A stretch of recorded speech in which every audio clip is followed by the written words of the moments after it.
Nini Yesu ilimlazimu aombe? Why Jesus was compelled to pray na kufunga and to fast? Ingawa alikuwa ni mwana wa Mungu. Although he was the son of God. Ametoka mbinguni. Hivi mnajua Yesu hakuwa na sababu ya kufunga? Do you know Jesus had got no reason to pray, to fast? Hivi mnajua Yesu hakuwa na sababu ya kuomba? Maana yeye ndo alikuwa Mungu mwenyewe. Jesus had no reason to Yeye pray. alikuwa na mamlaka yote. He had authority. Lakini tunamuona anaacha kitanda. But you see Jesus Anakesha kwenye milima. in the prayer mountain. Tunamuona anaacha chakula. Jesus having food.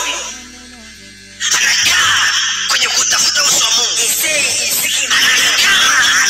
We see Jesus anayatafuta mapenzi ya baba yake aliyemtuma. the will of his father. Kwa nini? Why? Roho Mungu akaniambia. The Spirit of God told me. Yesu anatufundisha. Jesus is teaching us. The day you have a flesh, Siku ambayo umekuwa na mwili, there is no way out. A man with a flesh can succeed until he involves spirit. He engage spirit. hakuna mtu mwenye mwili anaweza kufanikiwa mpaka pale atakaposhirikisha nguvu za roho. One among the principles Moja wapo ya kanuni of the spiritual realm, ya ulimwengu wa roho, whosoever who have flesh yote yule ambaye ana mwili must learn how to engage spirit. lazima jifunze kutumia, And the only way out to engage spirit na kupekea kujihusisha na mambo is ya roho only through prayer. ni kupitia maombi, It's only through fasting. ni kupitia kufunga. You are no longer a friend of spirit of God. Wewe hauwezi kuwa rafiki wa roho wa Mungu It's until you know to engage yourself in mpaka prayer. utakapojua namna ya You kujiingiza. are no longer a friend of the spirit of God. Huwezi kuwa rafiki wa roho wa Mungu It's until you know mpaka utakapofahamu how to engage yourself in fasting. namna ya kuingia katika mifumo. Kuna vitu lazima visukume kwa maombi. Lazima ile push. Maandiko yanasema namna hii. The Bible says this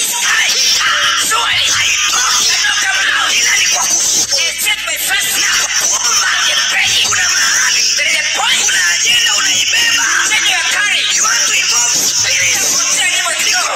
Kufunga Fasting na kwa kuomba. and by praying. Ukitoka huko, From there, Mungu alikwambia uli mke wangu. because this is your wife. Hata kama una historia naye, Even if there's no history, hata kama umjui, no matter if hata kama watu wanasema hamfanani, unanyanyuka unasema nimekubali, maana nimeshahusisha ulimwengu wa roho. Amen. Jesus was supposed to pray and fast Yesu alipaswa kuomba na kufunga so he can fulfill the law of the spirit. ili kwamba atimilize sheria ya kiroho. We state like this: Tunasema kama hivi, whosoever have a flesh yote mwenye mwili must learn lazima ajifunze how to engage spirits namna ya kuhusisha kiroho so he can succeed. ili aweze kufanikiwa. If you don't know how to engage spirits, Kama ufahamu namna ya kushughulika na mambo ya you kiroho, will be stagnant believer. utabaki muumini wa pale